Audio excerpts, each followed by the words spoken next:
Hello from Berlin. This is another 10 Talk today with a legend, with Tom Burrell, who started Burrell Communication in Chicago.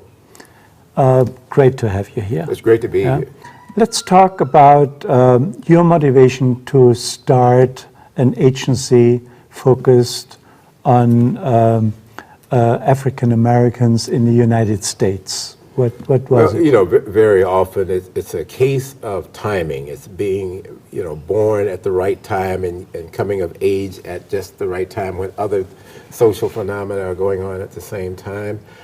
I got into the advertising agency business in 1960, and it was a very unusual thing because at that time there were no African Americans working in the advertising agency business in Chicago at all. There were 3 or 4 perhaps in New York. But I had decided, as a result of an aptitude test that I took in high school, that I would become an advertising copywriter. My teacher, who looked at my aptitude test, said, "Hey, this is what you should do," and I decided to do that. And I decided to do that blindly ignoring the fact that there were no African Americans, Negroes then, working in the advertising agency business. And I didn't have enough sense to know that I wasn't supposed to be doing that. I wasn't going outside of my role, out of my track, so to speak. So I continued to pursue it through high school. And then I got to college and I minored in advertising, majored in English. And I kept telling people that that's what I wanted to do. And so I told people, and that's one of the things I always say, if you decide that you want to do something, let people know, because you become the marketer of what you want to do. And if you tell enough people, then they basically will internalize that. And as a result of that happening, an ad rep at Ebony Magazine was calling on Wade Advertising, which at the time was the 3rd largest advertising agency in Chicago. And they decided, one of the senior vice presidents decided that they wanted to hire a Negro to work in the mailroom. And this guy, Don Brown, remembered he was that Tom Burrell said he wanted to be in the advertising business. So I went down and I applied for the job. And I was the only African American applying for that job. And I got the job.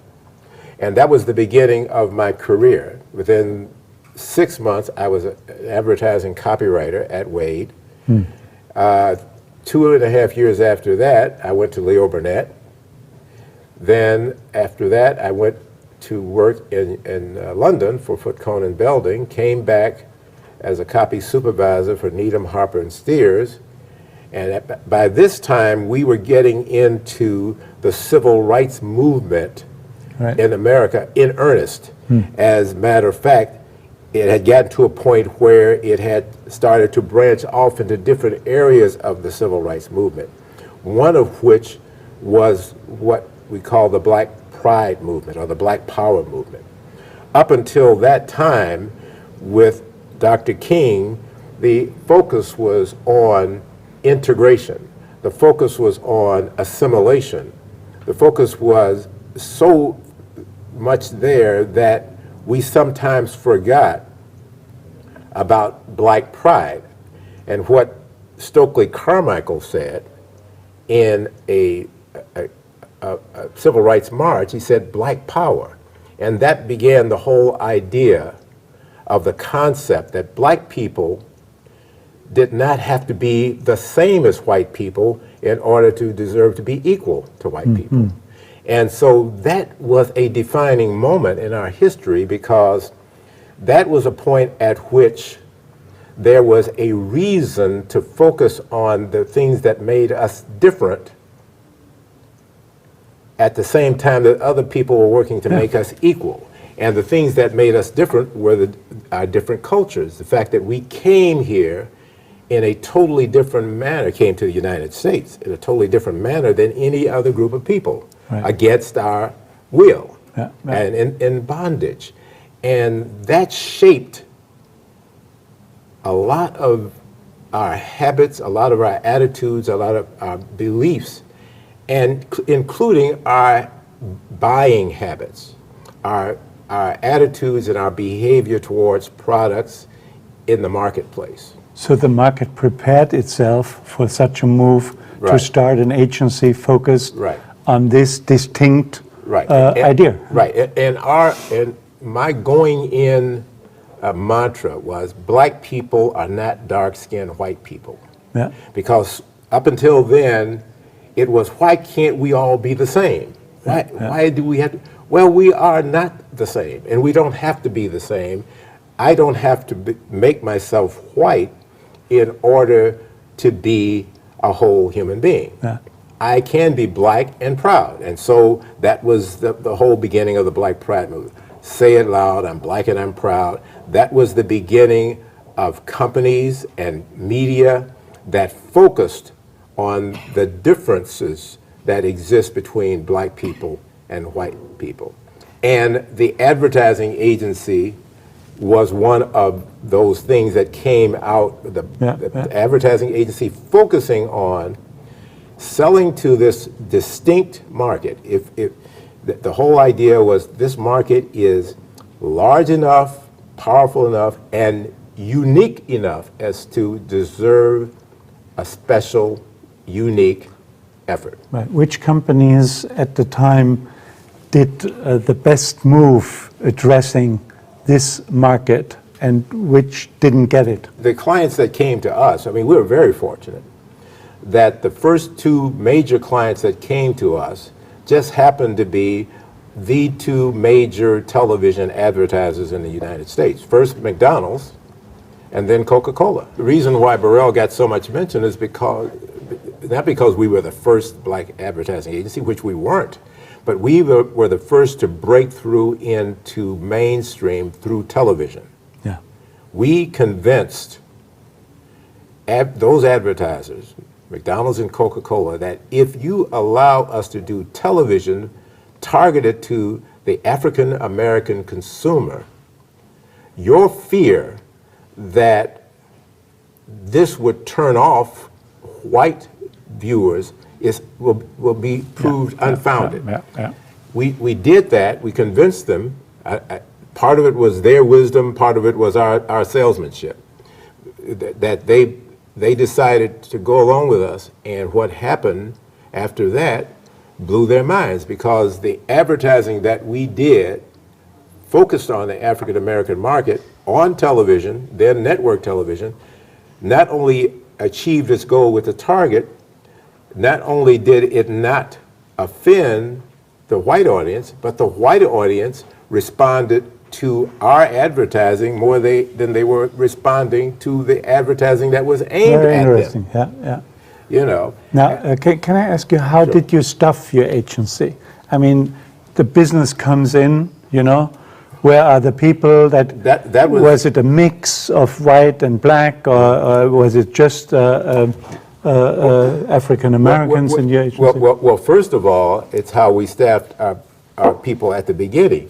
We were basically looking at whatever we could find in terms of black people who had already gotten into the advertising business. So you absorbed them from other agencies? Yeah. We didn't always succeed. In a couple of cases, we got people off the street. We made our own advertising people. Our chief creative officer, Anna Morris, basically, we hired her as a part-time bookkeeper. And we were in a rush to get some stuff done for Contadina tomato paste. And she wrote a radio commercial that was bought on the instant, right on the spot. And she became a writer, then she became a senior writer, then she became a creative director. And most of the work that was done in the 70s was that was her hand in that.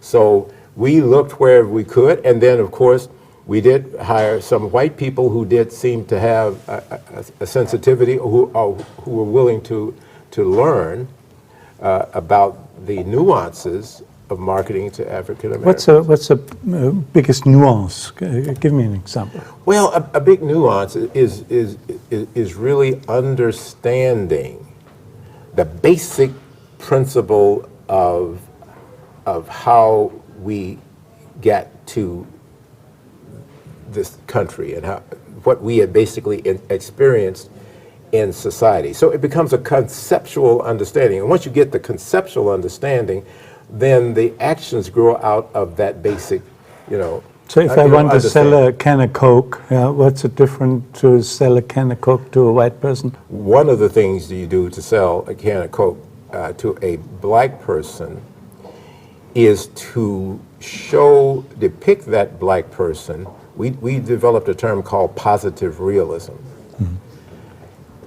And that is to show black people in a positive, realistic light. Now, that means expressing in a not condescending way, expressing a black person's culture, mm-hmm. expressing that you understand their lives. How do you do that in a non-cliche way? You basically have to use a lot of your instincts to identify when you think you're being patronizing, which is something that happens very often when people are not careful. We did a spot for Coca-Cola called Street Song, and what it was a scene where we were depicting a bunch of kids on the stoop harmonizing a cappella, the way that we grew up, doing that with the harmonies that we used to do that. Yeah. That was a spot that gained the kind of recognition that got that commercial viewed in Norway. But the most important thing is that the African American consumer just glommed onto it because they had not seen themselves portrayed in that kind of intimate, knowing, familiar way before. Let me ask you, what was the biggest challenge in developing your agency that you had to overcome? The biggest challenges was convincing clients that the African American consumer was large enough and unique enough to require a special effort. Yeah. Following right on the tail of that was trying to find talented people, particularly sensitive people to the nuances of black culture, in an industry that had done such a poor job of bringing them in. So we had to try to figure out how to navigate through the industry to find good people, and then after finding them, how to convince them to leave a big, successful general market agency to come to work for this agency focusing on this in this narrow channel. It didn't always come to pass that because someone was successful in a general market environment, even though black, was going to be successful focusing on, Did you have to set up a special research unit or doing something that goes to unleash those insights in an unusual way? Yes. How did you do that? Well, I was particularly good as a cultural anthropologist. And I would basically sit down and I would draw up all of the hypotheses that I could think of that made this market special as it relates to a particular client. I did that with McDonald's. And then after I drew out the hypotheses, then I went out and I tested the hypothesis. Mm-hmm. And I have to say that I was spot on down the line. What is it that makes McDonald's different in the lives of black people versus in the lives of white people? Things that would determine how McDonald's would shape their strategy for this target versus the general market target. So what the general market is that once a week or twice a week, when you don't feel like cooking, pull the kids together and put them in the car and drive down the road for a special occasion. There was nothing special about the occasion. McDonald's in the black community was a feeding station. I mean, it was a place where you go to eat. Plus, there was, because of the working pattern based on the family structure, there was no dinner time ritual, you know, and so that meant that Right. you don't look for a big bump at 6 o'clock. Yeah. If we get hungry, that's when dinner is. The beauty is that with such a special approach, may it be focusing an agency on the Hispanic Americans or the gays or whatever, you build expertises, you own something, and the others don't have it, because nobody can have build all those expertise. Well, at the beginning of this whole thing, there was a thing called the general market. As it developed, we realized that there's no such thing as the general market. That if you're not targeting, you're not marketing. You know. So anyway, we came up with a line that I thought really fit well the special needs of the black consumer market. It is, McDonald's sure is good to have around. As an anthropologist, you are very active in helping the African Americans to overcome these sort of inferiority complex that you've isolated. This whole thing came up when I was basically looking at the African American as a consumer and asking questions. So why is it that we act in certain ways and think in certain ways? I knew that we did, but wanted to know why. Why is it, for instance, that we were spending an inordinate amount of our disposable income on goods that would be deemed to be luxury goods? Why we being generally the lowest incomed, we were actually spending inordinately on high price items. Okay, I'm saying, well, what is driving that? You know, automobiles and home furnishings and clothing, particularly automobiles and clothing and things that basically had to do with displaying, you know, openly, public display of well-being. And so when I started to look at what happened to African Americans when we got here, and how, as a part of the inferiority complex development perpetrated by those who brought us here, we were basically stripped of everything that was meaningful to us. We were stripped of our culture, our names, our family, our language, our homes, our traditions. And so what do you do in an alien society where you have nothing to hold on to? And if that society is basically steeped in materialism, what you seek to do is to gain material. And in gaining material, you work to gain your somebody-ness. But just as material basically goes away, you know, it doesn't last. Produce anything. It doesn't.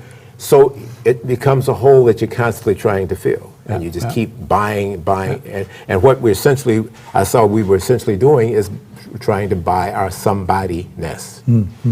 We saw that in the area of items that had to do with cleanliness. And we were just indexing off the charts everything having to do with public displays of cleanliness. You know, detergents, especially detergents that had fragrances, like Gain, for instance, Procter Gamble. Anything that had to do with cleaning our bodies, cleaning our house, cleaning our cars, we were over-indexing. So why is that? Okay, again, when you look at the way that we were caricatured, the way that we were told to believe that we were less than, one of those things was that we're dirty, that we're not totally human, and therefore more animalistic, and we basically are spending all of this money in this ego defense mechanism of buying stuff and looking clean and making sure that our hair is combed and making sure that our elbows are scrubbed and making sure that the socks are white. And so after I started looking at these things, I said, what else is there? And then that's what led to all of the study that resulted in the book. That in order to justify enslavement of a people within a democracy, which is basically totally contradictory. Right. The founding fathers and their minions basically had to come up with some kind of rationale because it didn't make any sense. How can you be free, a democracy, and then have slavery at the same time feeding that democracy? Yeah. Somebody said, okay, let's just say that these people are not human, not totally human. If we can sell that concept to the American public, both white and black, then we can clear our consciences and move ahead with this grand idea called a democracy. And that was the beginning of the perpetuation of the myth of black inferiority. And once you make that claim, as you know in the marketing business, you just can't make a claim, you got to substantiate the claim. You've got to put meat on those bones. You've got to basically make it come alive. And so here comes the marketers in all their different areas saying, we have got to prove this and substantiate this. So that was the development of the characterizations, the caricatures, the stereotypes that quote substantiated that our original claim of inferiority is actually true. And that is what we have been dealing with. And then, of course, the other thing that happens in a society, and African Americans, or African Americans particularly, were susceptible to this brainwashing. First of all, because we came from West Africa primarily, where we had small tribal groups, and there was not a lot of common language there, so we were basically captured, and then we were basically put into a situation starting in the slave camps where we started to be humiliated and dehumanized. That was the whole process. And at the same time that we were being dehumanized, we were also, by the way, being Christianized in the same cells off the coast of Angola and various other places. And then we were put at the bottom, like sardines, in the bottom of a slave ship, where these conditions were deplorable and further dehumanizing. We came to these shores already conditioned. We were taken out of our territory, out of our land, into a place where we didn't know what was going on. There had to be a lot of disorientation there. We were given all of the accoutrements, the chains and all of the punitive types of contraptions to say, hey, you know, you are captive. You are. If I treat you like an animal, then at some point you're going to get it, and then you will start being that in your own consciousness. And that's how the whole thing basically started. And then, like any good brainwashing, as you know, once you started to seed the process of brainwashing, then at some point the brainwashed says, okay, we got it now. You don't have to do this anymore. You can just sort of sprinkle it with a little reminder here. We'll take over. We understand now. You've made it clear.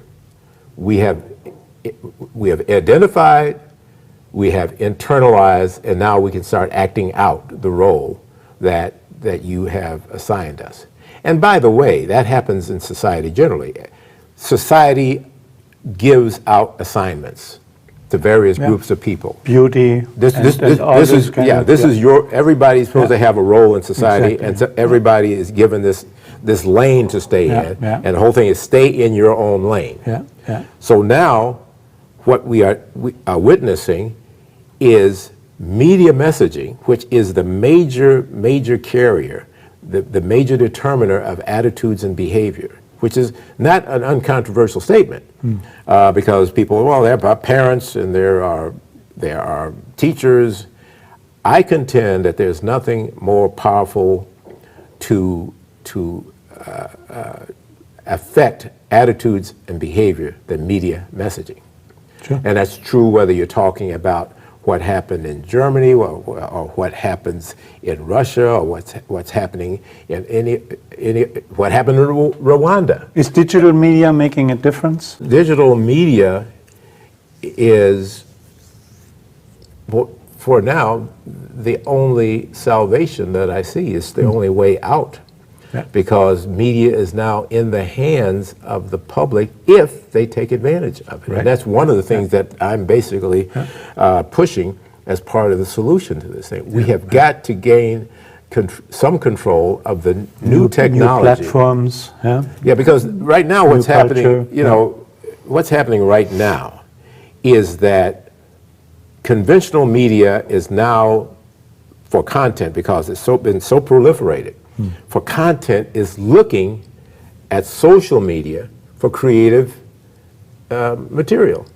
So if you get something on YouTube, like the dancing wedding, that gets 300, 400,000 hits, then Matt Lauer on the Today Show in Chicago, in New York, is going to be, his producers are going to be calling those people, come on to the show. And it's more idea neutral. That any great idea that is featured there will be taken in because it makes a better show. It makes a better show, and it's economical to produce. Right. But this is an opportunity for us to, as black people, to get out positive images to combat the plethora of negative images that we are being bombarded with every day, 24 hours. It's constant, it's consistent, it's ubiquitous.